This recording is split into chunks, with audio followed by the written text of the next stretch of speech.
En este lugar idílico plantaron unos eremitas el monasterio más fantástico que conozco. El agua, la roca, las celdas, el lugar religioso. Esto era el claustro del monasterio. ¿En qué época estamos? Al principio de la Reconquista, siglo IX, siglo VIII, siglo X. Ellos fueron los primeros pobladores de la zona una vez que se fueron los musulmanes. Estamos justo al lado del Ebro, a 50 metros.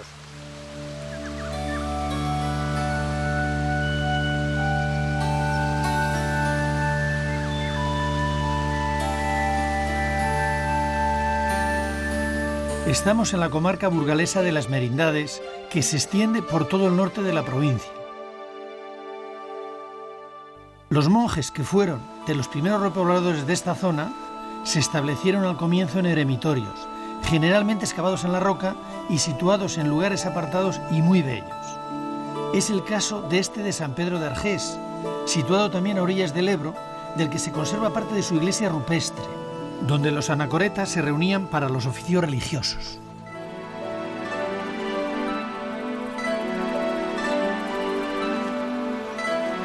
Los eremitas buscaban lugares apartados donde retirarse para dedicarse a la oración.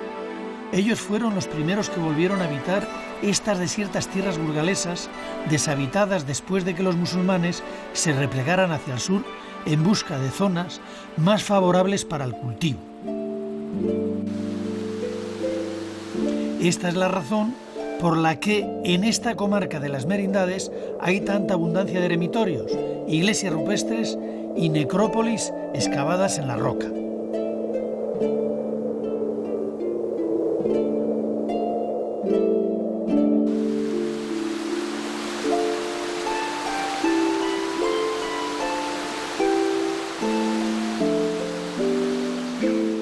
El río Ebro, en su empeño por abrirse paso hacia el mar, ha ido cortando a cuchillo todo lo que se encontraba a su paso.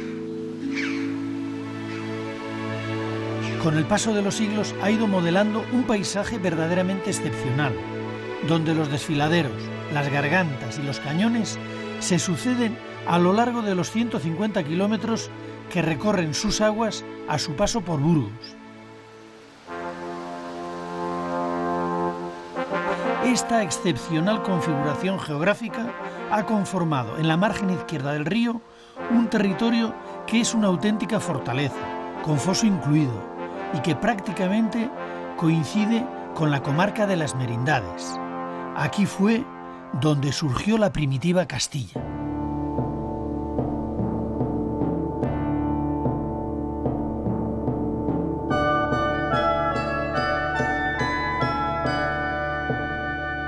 La repoblación de esta zona situada entre el Ebro y la cordillera Cantábrica comenzó a mediados del siglo VIII, en tiempos de Alfonso I, rey de Asturias. Fue después de que los musulmanes que la habían ocupado anteriormente se retiraran hacia las tierras llanas de la meseta. Simplificando, podríamos decir que los eremitas fueron los primeros en llegar. Después vinieron los campesinos cántabros y vascones a repoblar la zona.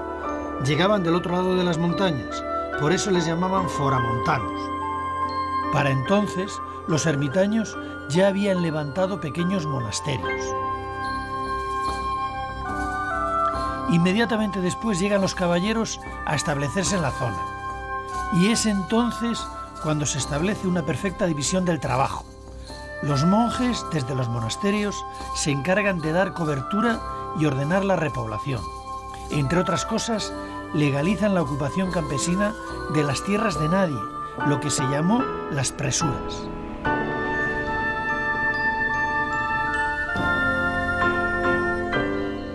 Por su parte, los caballeros, que manejan la espada y proporcionan la seguridad a los habitantes, se establecen generalmente en los altos y erigen allí sus fortalezas. Desde lo alto vigilan los caminos y defienden a quienes trabajan en el llano. Esto que ven a mis pies es el desfiladero de la Horadada, por el que discurre el Ebro. Era el paso natural entre las Merindades y la meseta. Para los cristianos que vivían en los valles de las montañas de la cordillera Cantábrica y de la gran explanada del Alto Ebro, era fundamental controlar los pasos hacia la meseta donde dominaban los musulmanes. Por eso situaban como en este caso, una fortaleza defensiva, la fortaleza de Tedeja, para evitar las incursiones y las razias que hacían los musulmanes que dominaban las tierras llanas.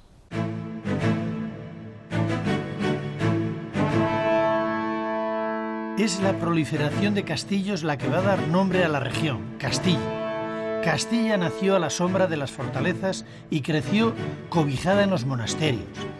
Ellos fueron su centro vital. En ellos se organizó el trabajo y la vida social y política de esta tierra.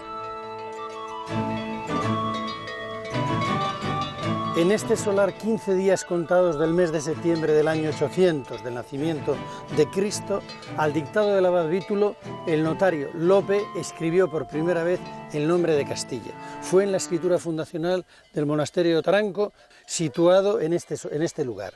De él no queda nada porque ha desaparecido, solamente la iglesia da testimonio de la iglesia que hubo antaño. El origen de las merindades data del siglo X. Tras la proclamación de Castilla como condado independiente del Reino de León, el conde Fernán González procedió a organizar administrativamente la zona para su buen gobierno.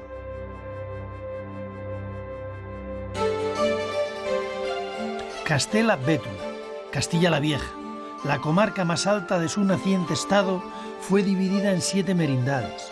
Cada merindad era un territorio tutelado por un noble, el merino, que en nombre del rey gobernaba y ejercía la justicia.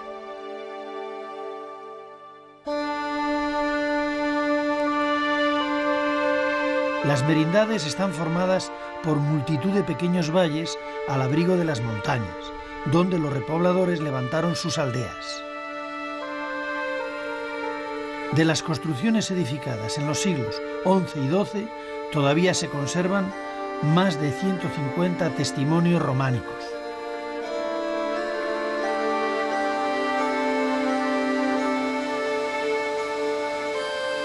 El Valle de Mena es el más septentrional de las merindades. En él comenzaron las primeras repoblaciones bajo la protección del monasterio de Taranco. Ya desde la época romana tuvo este valle importancia geopolítica, por ser el paso natural entre los puertos del mar Cantábrico y la meseta. En la Edad Media fue un camino secundario para los peregrinos a Santiago de Compostela, que enlazaba el camino de la costa vasca con el camino tradicional del interior.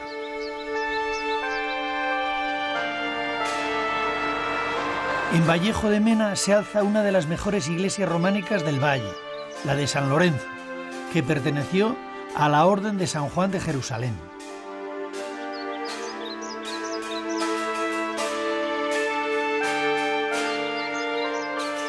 Lo que más llama la atención de esta iglesia es su ábside monumental, de forma pentagonal y muy recargado de columnas, que choca con la tradicional austeridad del románico castellano.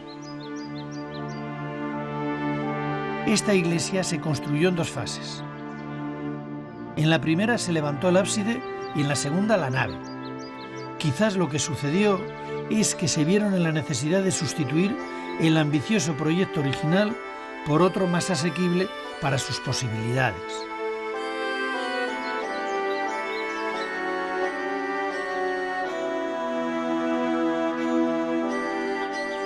Lo que sí parecen indicarnos los potentísimos haces de columnas situados en los laterales del ábside es que sobre ellas debiera haberse levantado una torre o una cúpula. Y otro dato significativo: cada una de estas 2 fases está realizada por un taller diferente.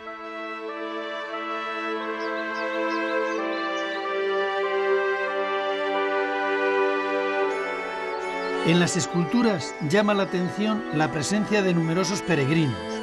Es la prueba del gran impulso que en este tiempo cobraron de nuevo los caminos secundarios y costeros de la ruta jacobea. En un capitel del interior se puede ver a un grupo de personajes embarcados que algunos identifican como peregrinos que se dirigen por la ruta marítima hacia Santiago.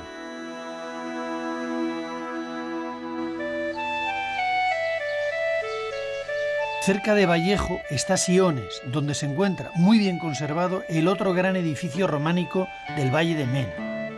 La iglesia de Santa María, que fue parte de una abadía seglar construida posiblemente a finales del siglo XII.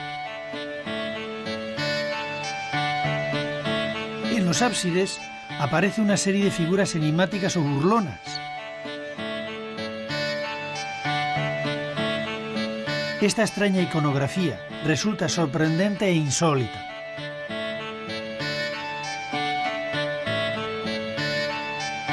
Aunque su realización es esquemática y sencilla, incluso tosca, también es cierto que resulta algo muy personal.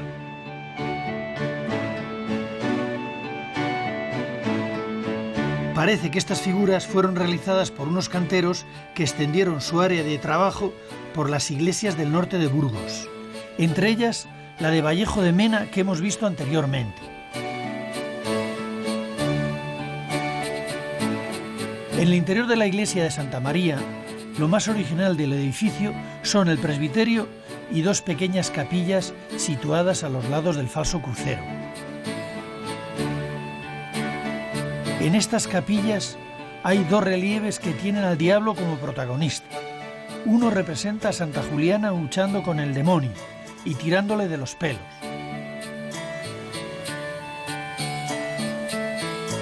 El otro representa las tentaciones de Cristo en el desierto.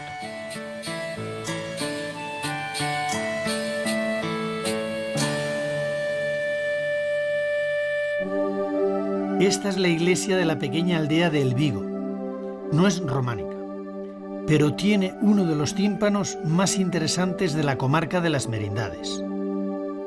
Perteneció a una antigua iglesia románica que se levantaba en las cercanías y fue reutilizado para decorar la iglesia nueva. Es de una sola pieza y su superficie está dividida en dos espacios. El de abajo representa a Cristo camino del Calvario. El de arriba describe la visita de las Tres Marías al sepulcro de Cristo ya vacío, guardado por dos soldados que yacen en tierra. Lo asombroso es cómo se doblan sus cuerpos para adaptarse a la curva del marco.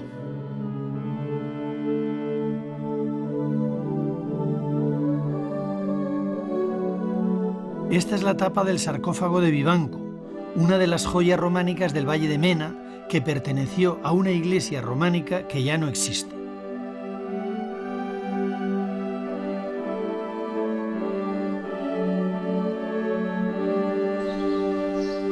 Fíjense cómo se encontraba la iglesia de San Pelayo de Állega hace unos años.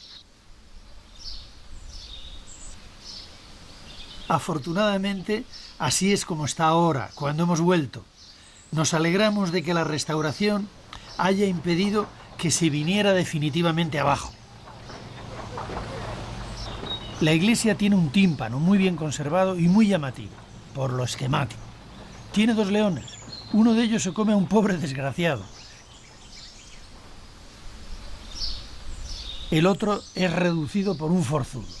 En el centro, unas figuras con las manos en el regazo esperan quizás probar suerte con el león. Unos ángeles contemplan desde arriba toda la escena.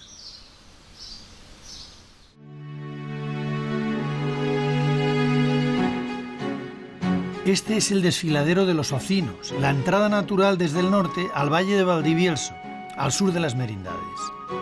Por aquí discurría uno de los caminos medievales con mayor historia y tradición de toda Castilla, el Camino del Pescado. Se llamaba así porque era la ruta por la que llegaba a la meseta castellana el pescado de los puertos del Cantábrico. El pescado era transportado a lomos de mulas, en serones llenos de nieve. Todavía se conservan algo más de 2 kilómetros de su calzada, la que parte del pueblo del Almiñé y sube al puerto de la Mazorra. No se sabe si el origen de este camino es romano o medieval.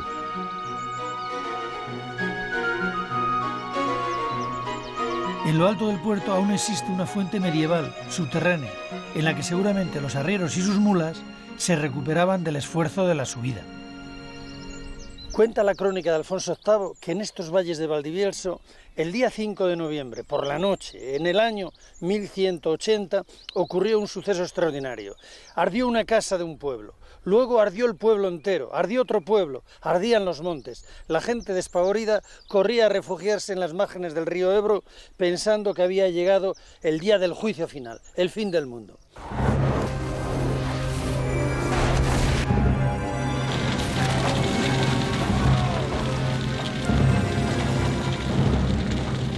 Ocurrió sencillamente que con toda probabilidad que había caído una lluvia de meteoritos. Parece ser que el fuego tardó 8 días en apagarse. De ser cierta esta catástrofe, es muy probable que gran parte de las construcciones existentes desaparecieran.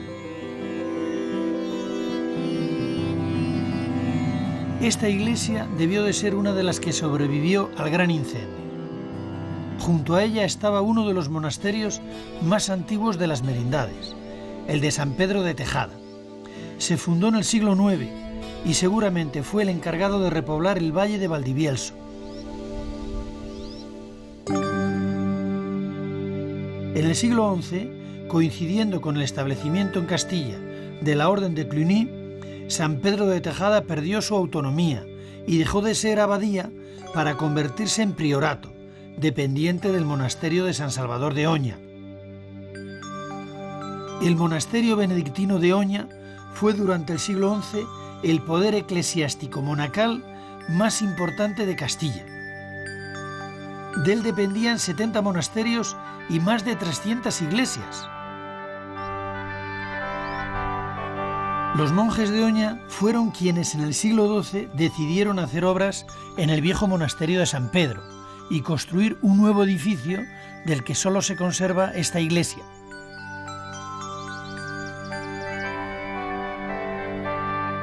La iglesia de San Pedro de Tejada es uno de los edificios más significativos de las Merindades.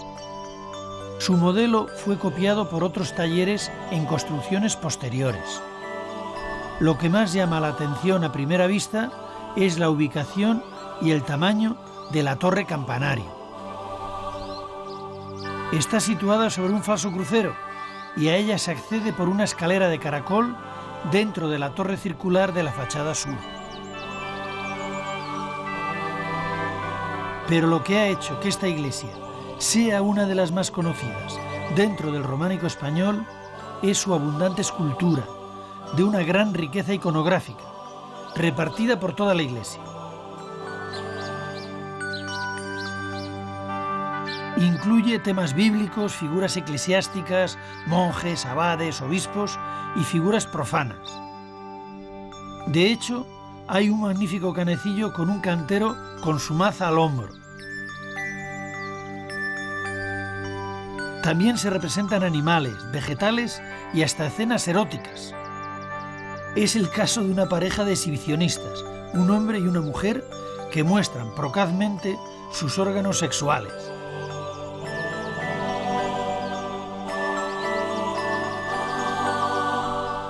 Los temas bíblicos están situados alrededor de la portada principal.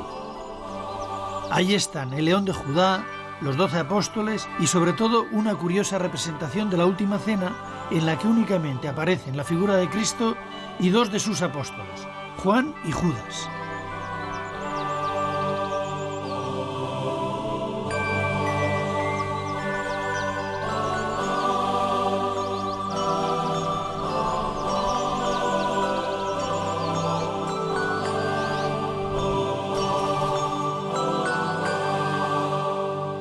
Esta iglesia de San Pedro de Tejada también tiene su leyenda. Cuenta esta que hubo una gran peste hace muchos años y los monjes caritativos bajaban al pueblo a atender a los pestilentes y uno tras otro se fueron contagiando.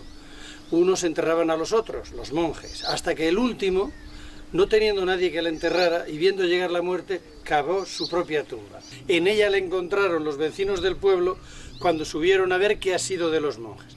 Encontraron que todos habían fallecido. De ahí nace la leyenda que dice que aquellos fueron los últimos monjes que habitaron el monasterio de Tejada.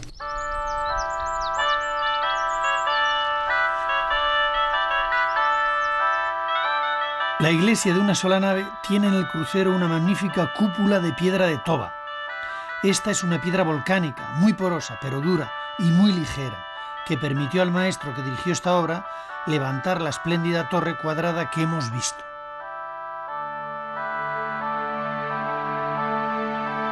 En el mismo valle de Valdivielso hay dos iglesias que fueron construidas al estilo de la de San Pedro de Tejada. Una de ellas está en el Almiñé, que posiblemente fue construida después del gran incendio.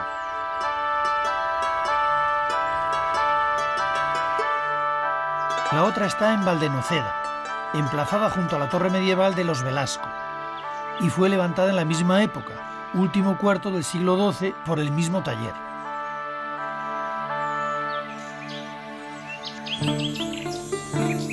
A la entrada del valle de Manzanedo, situado en un altozano, se encuentra San Martín del Rojo, un pueblo a punto de desaparecer si no fuera por la tenacidad de su único vecino, el señor Manuel, que en compañía de sus perros continúa manteniéndolo vivo. Su única iglesia es un ejemplo de la belleza, la sencillez y la auténtica expresión del románico rural.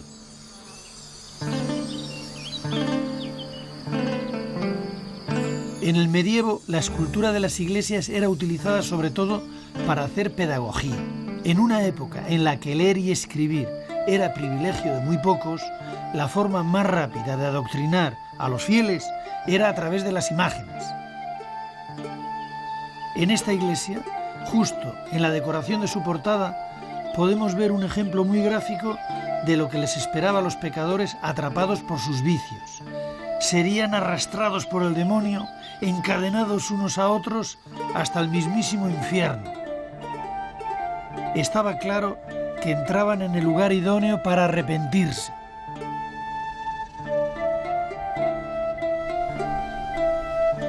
Quizás huyendo del demonio, los vecinos del otro barrio de San Martín, los de Quintana, hace ya muchos años que decidieron irse.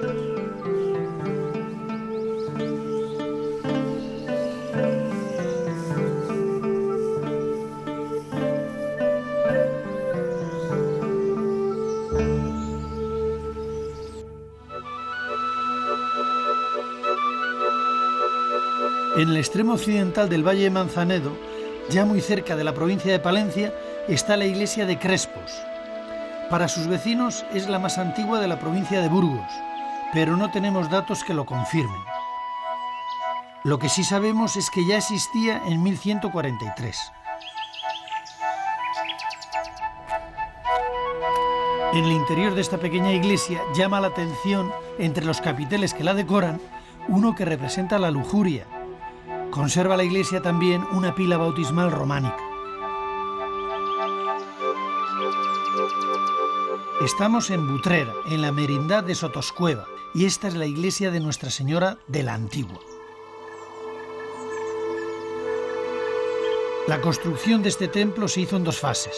La primera, en que se levantó la cabecera de la iglesia, parece que fue realizada por el mismo taller que levantó las iglesias de Siones y Vallejo. Las figuras enigmáticas que volvemos a encontrar en el ábside nos recuerdan a las que vimos en el valle de Mena.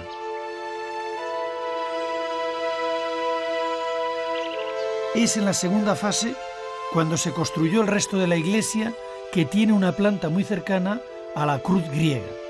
De ahí su gran volumen constructivo. Junto a la entrada hay un relieve reutilizado que no sabemos de dónde procede y que representa la escena del pecado original y la expulsión de Adán y Eva del paraíso. En el interior, empotrada en un muro, descubrimos una de las epifanías más bellas de todo el románico español. Como era frecuente en esta época, San José está representado en actitud adormilada y somnolienta.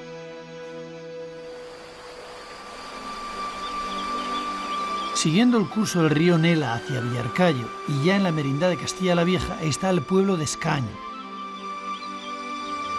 Para algunos especialistas en arte románico, esta es la iglesia más antigua de las merindades.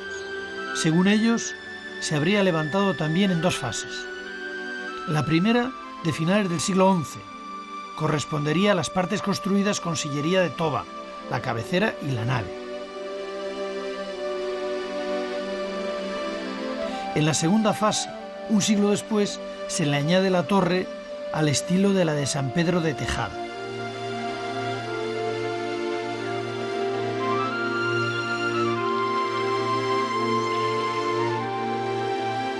Es difícil imaginar un emplazamiento más espectacular y hermoso que el que tiene la iglesia de San Pantaleón de Losa. Imagínense además que en el morro del promontorio en el que se asienta había también una fortaleza. En la base está el pueblo. San Pantaleón de Losa es una iglesia que concitaba muchas peregrinaciones en la Edad Media, fundamentalmente porque estaban la sangre de San Pantaleón que se licuaba. Y en la época más reciente se atribuye la presencia del Santo Grial, como en otros tantos sitios, debido a que hay un pueblecito cercano que se llama Criales y que hay un monte cercano que se llama el Monte Salvado, que recuerda a Montsalvat. Pero esto del Santo Grial, evidentemente, es una leyenda. Al acercarnos a la iglesia, llama la atención lo extremadamente corta que es la nave y la acentuada desproporción de alturas entre el ábside y la fachada.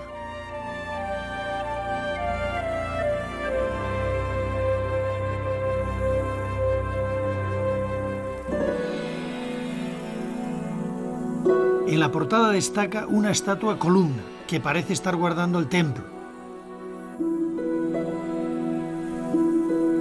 La otra columna está recorrida por un zigzag que parece un rayo. Es muy curiosa la decoración del bocel de una de las arquivoltas. Dentro de él están encerradas, como si estuvieran presas, una serie de figuras de las que solo se ven las cabezas y las piernas.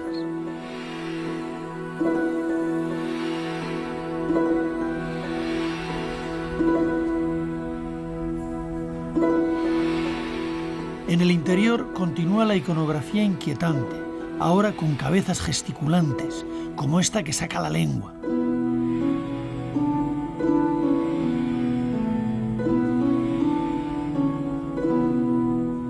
No cabe duda de que el emplazamiento y los temas escultóricos de su decoración han ayudado mucho a que desde siempre la iglesia de San Pantaleón fuera considerada un lugar esotérico.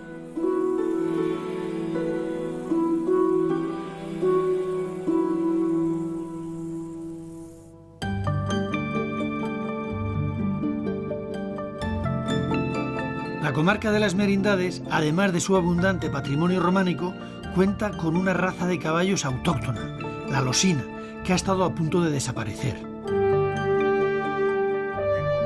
Un grupo de entusiastas de su tierra crearon hace unos años en Quincoces de Yuso una asociación, el Bardojal, para recuperar y consolidar la pervivencia del caballo losino.